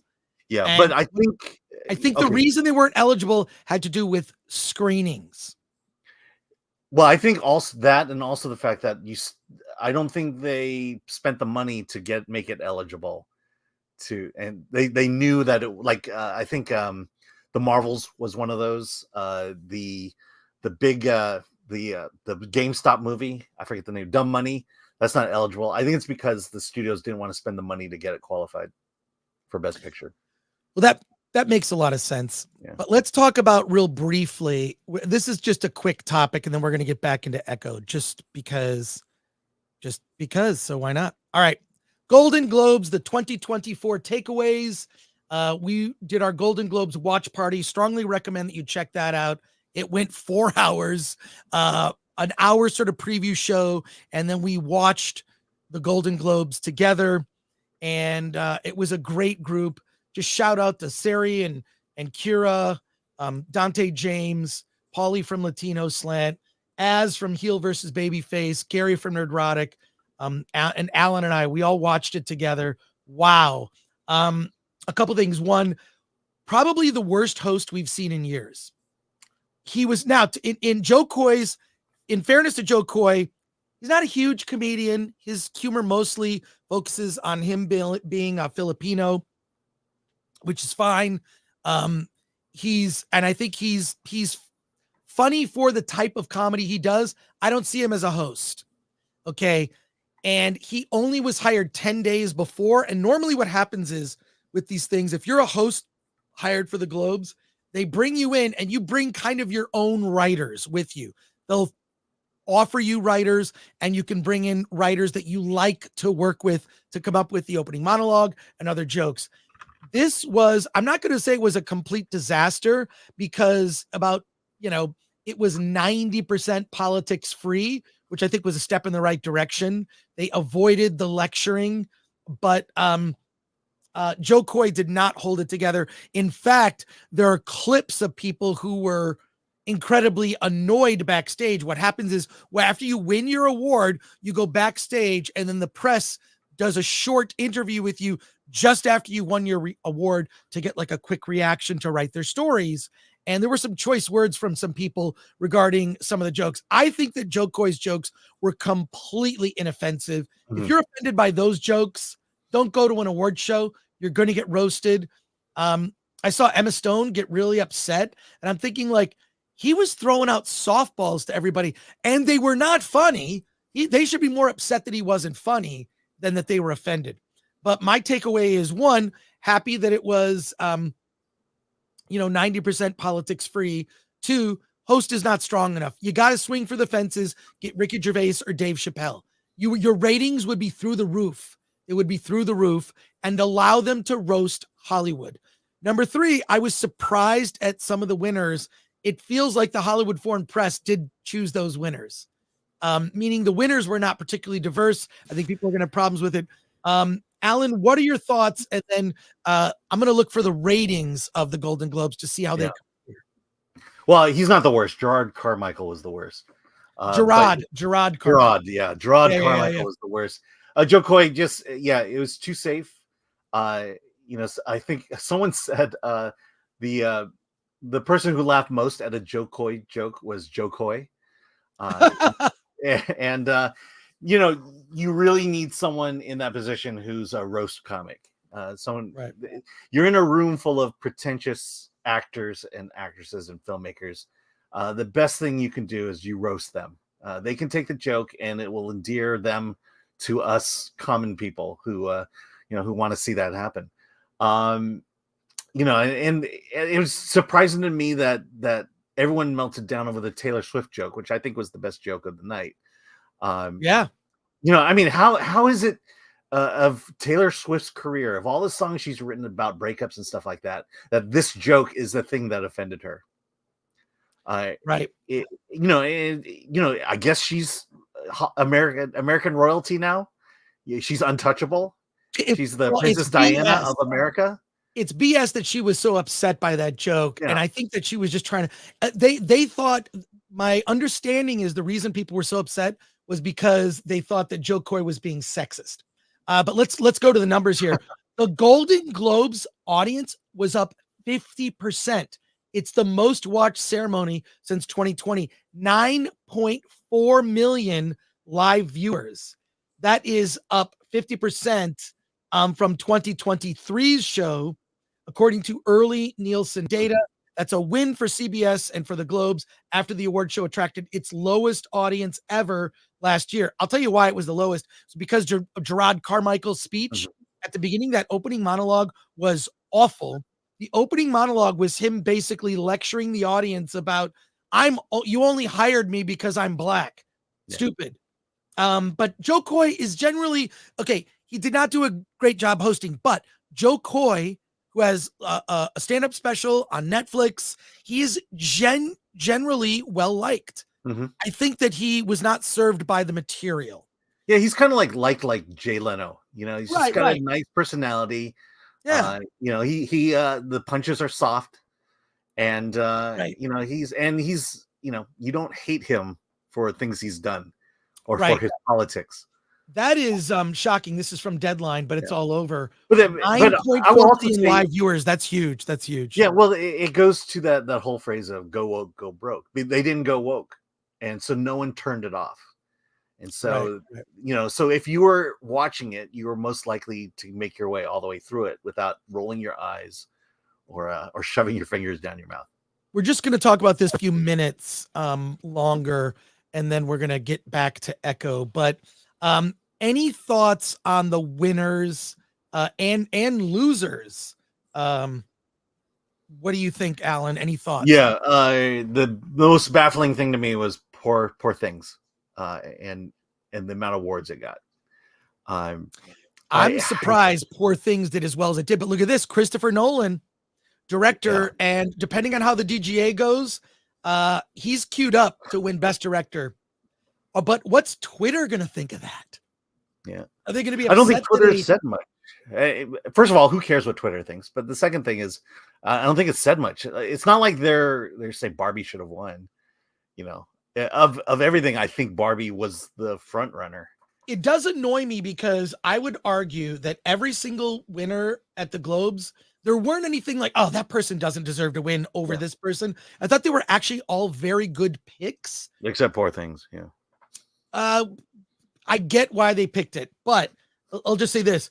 If Oppenheimer wins for Best Picture at the Oscars, do you know who accepts the award?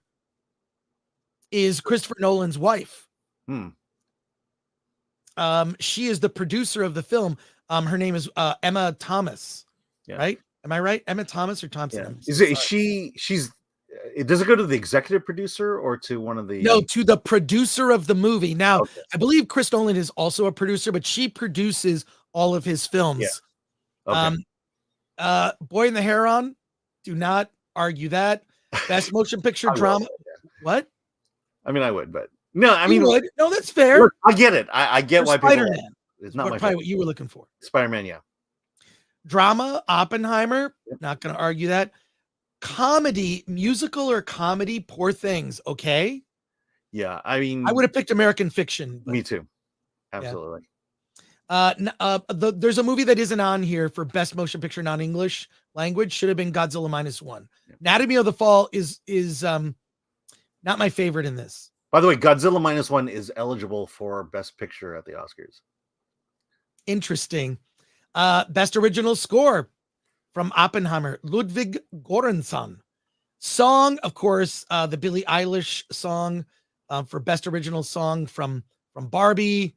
I mean, you can check this out. We'll put the link in the description for the nominees and the winners. I don't want to belabor this, but as I go through, everything seemed like, okay, not my pick, but fine. I'll go with it. So there you go.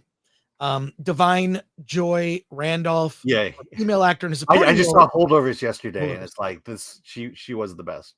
Right on that list. All right, cool. And then I'm gonna look. There is some footage from X or Twitter that I want to show you. Every time I type Golden Globes, I type Golden Gloves. I don't know why I do that. But let's go through. I had, all right, this is ridiculous. There's some ridiculous things out there that I can't believe even seeing here. All right. This is that part where I don't know where you're going, and so I can't. No, I don't know where I'm going. I'm looking for a specific thing. This is apparently from the Golden Globes. Look at this. And I'm a Dune fan. I don't know how I feel about this. It's some fake subtitles here. So this doesn't make a lot of sense. No. But, who tweeted that, by the way? Bad lip reading. So it's fake. Yeah, obviously it's fake. But there's a piece of footage here. Okay, this is, you know what? I lost it. I should have found the exact tweet. How about which one are you looking for? The one with. Okay, this is it right here. I gotta share the audio too. So here we go. This is a clip of Emma Stone being asked about the Taylor Swift comments. First of all, pause it. Right. And then... Let's go. Wait. Here we go. Just gonna watch this real quick. Emma, I don't know if you noticed, but when you won, Taylor Swift gave you a huge applause. What are your thoughts on her cheering your win? What an am I right? No, I've known her for almost 20 years. I was very happy she was there, and she was also nominated tonight, which was wonderful. And yes. They're all just having fun. Emma, I don't know if you noticed, but when you gotta won, stop because they're repeating. Yeah, okay. What? I know. Well, she was referring to Joe Coy, right? What's that? She was referring to Joe Coy. But right? there was Joe Coy received criticism because many of the women who got off stage, and my apologies for not being able to find all of that, the footage, is they thought that many of his jokes were sexist. So there you go. I don't know. Were some of them anti-male as well? I don't know. I feel like as men, we can take a joke.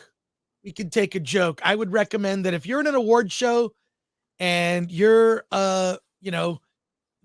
there, I think being gracious and being able to take a joke comes with the job. Yeah. Comes with the Well, job. hey, Chelsea Handler is hosting the Critics' Choice Awards. I'm pretty sure she'll get a little sexist, but on the other side. I am positive she will. All right. Now we're going to pivot, folks. Or unless we have some comments regarding that. Oh, we do have some comments. All right, let's go back to that. And we're going to go back to Echo with a full review. And that's how we're doing this. I don't know how today. we're going to do that because I think I gave my review. Well, look, we need clips, Alan. Okay. Got it. Producing live here. Grid Ania says, no way Jay Leno is a superstar. Joe Coy is a nobody.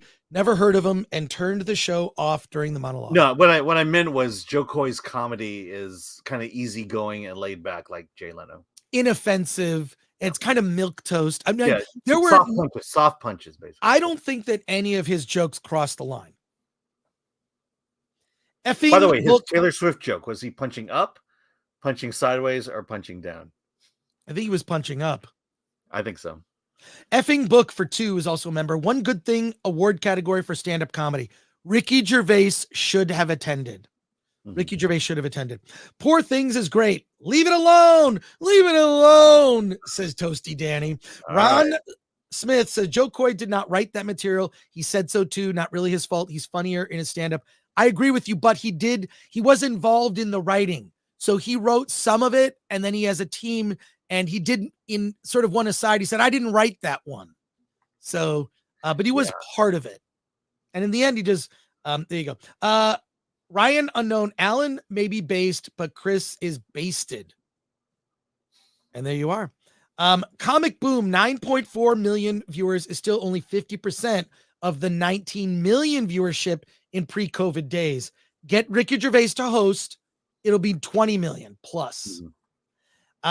Theodon, King of Brohan, who's a member. I think Jim Gaffigan had the best joke. That's right. He did have the best joke of the evening. He had the best joke of the evening, in my opinion. The Film Threat watch party was so entertaining that I'm seriously thinking of watching the Oscar watch party, says Darth Mack. Absolutely watch the Oscar watch party. Watch the Oscar watch party. It will be even bigger. It's going to be huge. We're going to have more guests. And I've already spoken to Kira, and I said we might invite her back. Carlito Classico says that watch party was the most fun watching anything regarding award shows I have had in years. Thank you, Film Threat. We're going to be doing it again. We're doing it again. Effing Book one. Okay, I already got that one. Thank you for that. All right, time to pivot. We're going to pivot very quickly. So, Alan, we're going to get a straight on just review. We're going to talk about story, and there will be spoilers. This is a warning to all of you. Okay? This is a warning to all of you.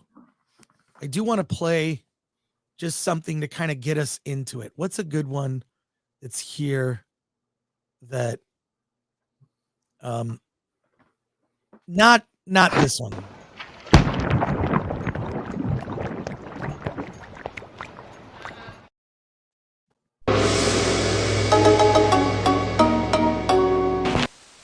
you can read these questions if you can't see them.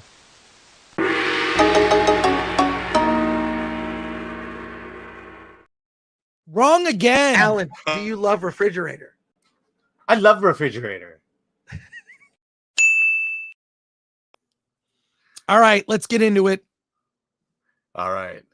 Alan, this is your review of the first 3 episodes of Echo, which you have seen. This Yes. is there are 5 total episodes. Mhm. So originally the series was intended to be 8 episodes. They cut it down from 8 to 5.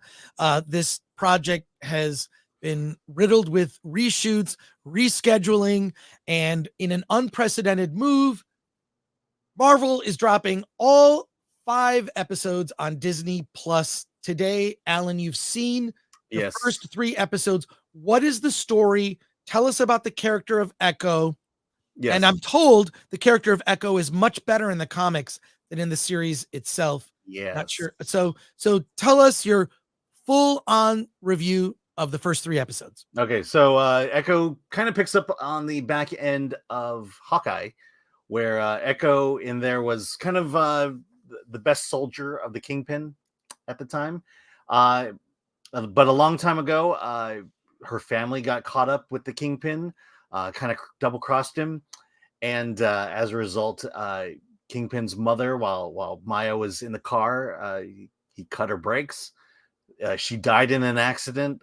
Maya lost her leg, and as she was trying to deal with the pain of the loss of her mother, we move up to the future where similar things are going on, and her father dies at the hands of the Kingpin. Kingpin kind of takes a liking to her, makes her her mentor, his mentor, and she becomes this powerful warrior. And then after the death of the father, which happened later, she basically shoots the Kingpin in the eye, in the head. Now that the Kingpin is dead, she runs off, hides, goes back home to face her family. And her family, A, are not happy to see her there, and B, she is not exactly feel like she's welcome back. And so she kind of has to hide, but at the same time kind of reconnect with her family and one of her best friends. In fact, when she arrives in town, everyone tells her, hey, you better tell your best friend, I forget her name, that you're in town or she's going to be heartbroken. But she doesn't do it. And guess what happens later in the series? I won't spoil it for you. But something happens where, okay. No. Okay, can you tell us? Because I don't know that. She finds out she's there. That's it? Yeah. Okay. Okay. So now that Maya has taken out the Kingpin, she now wants to take out the Kingpin's operation in her town. And so she decides to get her best friend Biscuits to help her steal a train car in order to load it with explosives and blow up one of Kingpin's factories. And so now Maya is caught in this struggle between, is she good? Is she bad? And what about her family? The family that she left but still loves her. Can she reconnect with them? Well, you're going to have to watch the series to find out. Okay. Yeah.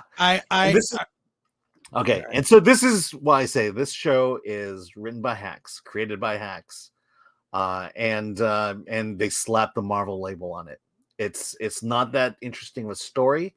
Every episode opens with kind of a glimpse into her ancestral roots, the matriarch of the Choctaw Nation, who is able to protect her family, who has certain powers that helps her. The best way I can describe it is be lucky in certain situations. If this were a faith-based film, it's basically we're in a tough situation. Let's pray about it and see what God wants to do. That's pretty much how she gets out of situations here. We learn about the Choctaw cultural, but it makes me wonder: do we really? Because this is a Marvel version of the Choctaw Nation. Right. History. So what is real lore and what is not? Again,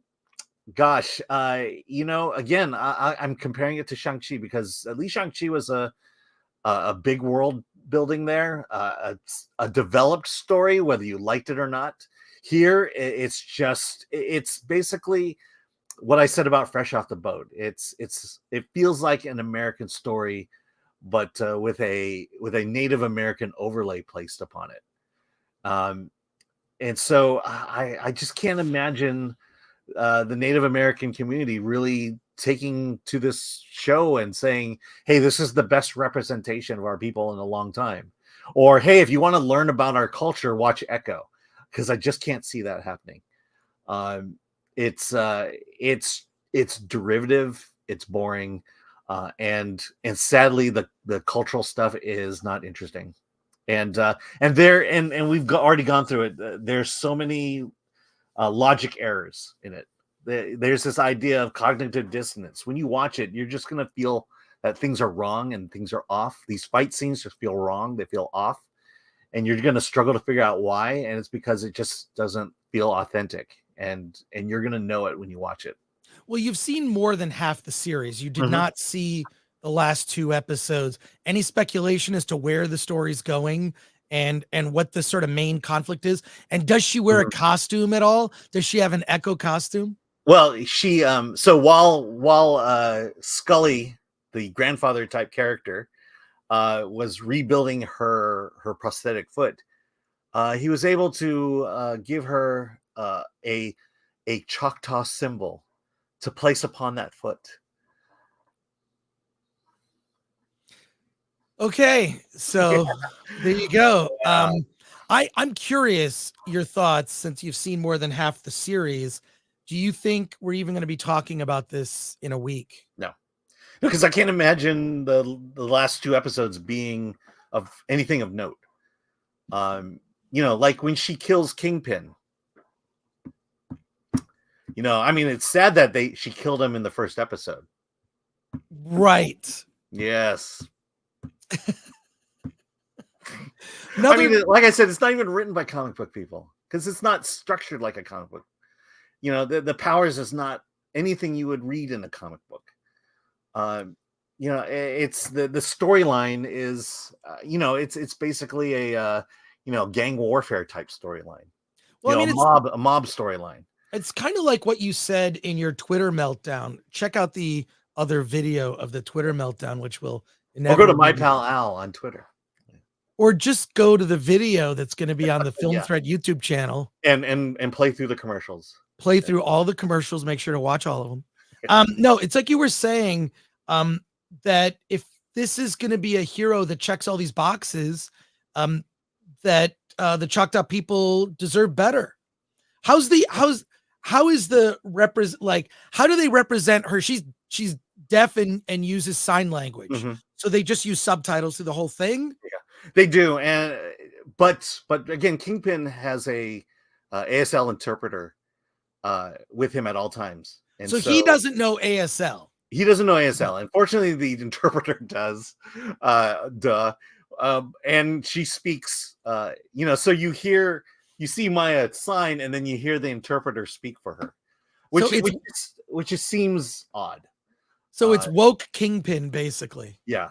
But if I were to look carefully, I'm pretty sure like all the papers on Kingpin's desk, half of them are. What'd you say? No, back up a second. What'd you say? The papers on Kingpin's desk are written in, half of them are written in Braille for his blind, his visually impaired henchman. I think you slipped up a bit when you said. I don't remember. I don't remember. Oh my God, Glenn! Please clip that, Glenn. If you're watching or listening. Yeah, I'm sure it'll make gripping videos to play over and over again. Oh, we're definitely playing it. It'll be a YouTube short. So at the end of the day, if you had to rate it based on what you've seen on a scale of 1 to 10, what do you rate Echo? Better than Kenobi. Which is what, a 3? Oh, yeah, probably a 3. 3 out of 10. Yeah. I mean, honestly, me watching this is it just makes me feel like they should have been this should have been better. This should have been better. And that if you're going to go through the trouble of telling an indigenous story, telling a story of a hero with a disability, that they would have done it a whole lot better than they did. And I just don't think these writers know how to write good television, good superhero films, because you get the sense that the great comic book writers of our childhood would have told a story much better than it did. Another question is, the actress who plays, do they call her Echo in the show? No, it's Maya. Maya. I don't think she's ever referred to as Echo. Does the actress in real life have one leg? I believe so, because that's an awful lot of CG to do if she doesn't. Can you confirm that fact? Let's confirm. Yeah. I'll confirm it. And look here. Yeah. How do you spell her name again? Her name is Alaqua Cox. Alaqua Cox. Yeah. And so, yeah, it's just this trend that Disney has in all its properties of underachieving and horribly underachieving. And when we get into the D-Files, we're going to go pretty deep in how this happened and why the creative teams that are running everything Disney are incompetent. And, sadly, DEI has a lot to do with it. Alaqua Cox is actually deaf in real life. She was born deaf. She attended the Wisconsin School for the Deaf and knows sign language. Yeah, and there's That's another impressive. thing is clearly Alaqua Cox can sign better than everyone in the show. And So she's very good at it. Well, it's almost like she's natural at it versus everyone else who learned it. And there are times where you watch her against other people and their signing doesn't feel natural compared to hers. It feels like weirdly, it feels like the signing is overacting. Well, this is, it's kind of typecasting here, but it says Maya is deaf and an amputee with a prosthetic leg, as is actress Alaqua Cox in real life. So the original Echo, they just happen to find a person who fits every box, checks all the boxes. Yeah, like how was she going to cast someone else to play this part? But she actually has a prosthetic leg in real life and is also deaf from birth. I mean, I got to say, for the actress, how was she in the series? I mean, that's fairly impressive for her. Yeah, I mean, it's weird because I want to be really fair about it. I mean, she's okay, but at the same time, it does feel like everyone's acting around her. Right. And because she is that brooding, she's the one on the run. She's the one who is the outcast in her family, and so she is one of those what we call low energy characters. She's clearly in the background of life, and so it feels like everyone else is kind of acting around her, and I don't know if that has to do with the story and the way her character is, or if it's the quality of her acting. I kind of feel it's the latter, or it's the prior. Well, I got to give the actress credit. I mean, she was born deaf, uses American Sign Language. I mean, she fits it, but I think not served by the story. Yeah. So I mean, the big thing is for someone whose primary skill is martial arts, I didn't see anything exceptional about what she did. And so, Alan, do you recommend Echo on Disney Plus? No, and I don't think that's a surprise to anybody. Yeah, and I don't think it was a surprise to Disney either. All right, let's go to your chat comments and questions. We'll start with super chats here. Get through as many of your other chat questions as we can. Effing Book for Two says X-Men Forge was a native character with bot leg. Interesting. Thank you for that. Puck 971 for 10. Do you guys remember Smoke Signal based on Sherman Alexie book? That was a great movie and good Native American representation. I do remember that film. I don't remember much about it, but I remember that I believe it was at Sundance. Remember is it Thunderbird who was with the X-Men? Was that his name? Yeah, but Thunderbird died. Like in the Thunderbird was, I believe it's X-Men Giant Size issue number 94. He was introduced in that issue and then died in the same issue. I thought that was amazing. One, I didn't like the new X-Men, but What? I didn't like the new X-Men. I was a fan of the old X-Men. All I'm saying is when Thunderbird died, I was like, wow, that's really bold. Like they don't kill characters off in comics that often and then leave them dead. I was a bear. I mean, I'll say I got into comics because of the new X-Men. Well, there you go. I was a bear for 199. Echo's tagline. She lets her fists do the talking. Darth Racer 777 for 5. Just another lame gay girl boss. I live in Oklahoma. I bet they do not represent the Choctaw Nation properly. That's just it. I don't feel like I got the Choctaw story from this. Effing book for 2. We need a native powwow dance movie. That is a possibility. Strobe Fire Studios for £5. Thank you for that. When will Hollywood not be on the rocks? I'm sick and tired of feeling horrible feelings about every new announcement or release. I feel you. More comments. Like I said, American Fiction goes wide release on Friday. There, good news. Go see American Fiction. Yeah, please. With Jeffrey Wright. He will be nominated for an Oscar. Sir Switch Crookington, they massacred my boy Kingpin. And before the Echo series, he's already dead, in my opinion. Yeah. Pilgrim Media for 2. Echo and an alligator walk into a bar. I mean, I'll say one thing about this relationship, the so-called relationship between Echo and Kingpin. Yeah. You know, even after watching Hawkeye, I don't think they've done a good job of exactly stating why he admires her so much. Right. Or why she is in the position that she's in, and why, you know, it's kind of like this is Marvel's problem, is they can't tell a story. They can't establish characters without saying it. You know, they don't show us their relationship. They tell us about their relationship. Carlos Alfredo Lopez, who's a member, says better than Kenobi. Such a low bar. And Yender 0001 says, is she lame and gay or just lame? Alan? Believe she's just lame. Sir Switch Crookington, did they massacre my boy Daredevil? Alan? You'll have to see it. And by the way, there's also another cameo that I haven't even mentioned. Oh, what is it? No, you just see it.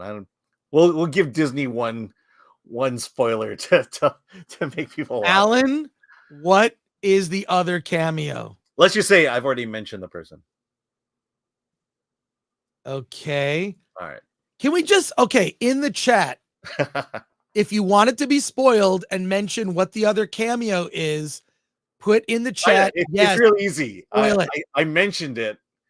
And, you mentioned it, what, in passing? Alan, you got to tell us. No, in this review, I mentioned the person. And it's not going to be a surprise to anyone when you realize who it is. Steve Rogers. No. Are you kidding? They're not going to pay that much money for it. Yeah, we'll let it go a little bit, and then I'll tell you. All right. We've only got some few more chat comments here. Kamchi says, Zzz, as if one is falling asleep. Creativity's vanguard. I just think Kingpin is weird, caring about Echo. Lol. It does make no sense. He's out of character. The thing. You have to. This is the heart of the relationship. This should be the heart of the story. You need to establish that. Right. So let's see. I'm surprised no one's getting it. No, one person got it. All right. Who? Where did hang on. Echo first show up? Is it that? Yeah. Hawkeye. All right, yeah. Hawkeye. Well, yeah, there's like a little montage at the beginning. No, but he's got a line. Okay. Jonathan Sacco, Echo is a decent character. Recently, Marvel did Daredevil with Echo 4 issues drawn by legend Phil Noto. It's fantastic. She's basically Taskmaster 2.0 in the books. In the show, she's not even Echo. That's what I'm hearing. Jimmy is a cool character. Jimmy Francis says, who's a member, says the description sounded like Alan was making it up on the fly. Well, I'm trying to describe 3 episodes in real fast. And Carlos Alfredo Lopez, so she had rage, shot Kingpin in the head, and decided to turn good or something like that. No, she basically she's on a revenge run here. She's like the Punisher, I guess, but without the dark brooding tones of the Punisher. Cool. Well, there you go, folks. I think, you know what? That's going to wrap it up for us today. Mm-hmm. Going to wrap it up. Got to say, we've got 2,100 people watching.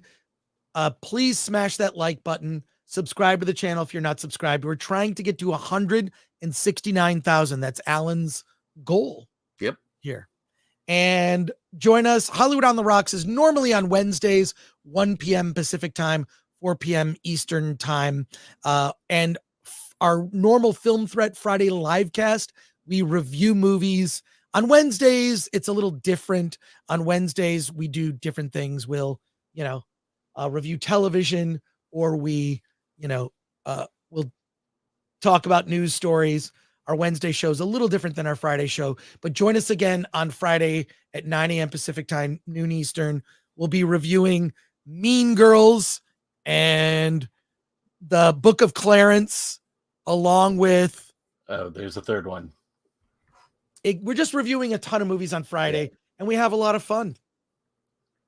And the Beekeeper. The Beekeeper was the other one. The Beekeeper. We'll be talking about The Beekeeper. And you get all these reviews from English. Yes. I will rule you one day, Flash Gordon.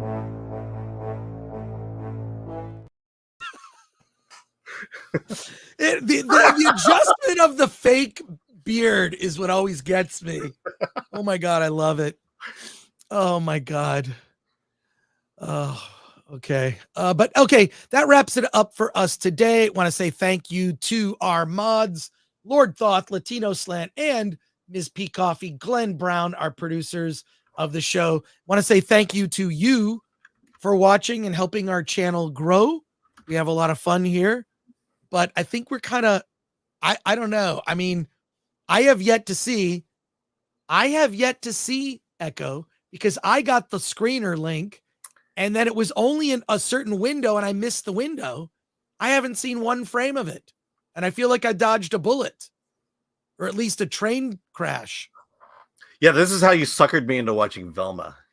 Right. Oh, yeah, I'll watch it too. I'll watch it I did end up watching Velma, actually. But I have not watched Echo, and I'm debating about whether I should. I probably will watch some of the episodes tonight, because I will be doing the Nerdrotic Nooner with Gary Beekler from the Nerdrotic channel, which I watch often. So there you go. Anyways, thank you, everybody. We will see you on Friday. And Alan, anything? What's happening between now and Friday? We're just going to see a lot of movies. Yeah, I mean, unfortunately, we're seeing Mean Girls. Hopefully, I'll be there tonight. And we got that Oppenheimer thing tomorrow. And then, but in 3 hours, hey everybody, in 3 hours, Echo drops on Disney Plus. Enjoy it, folks. And Alan, let's get out of here.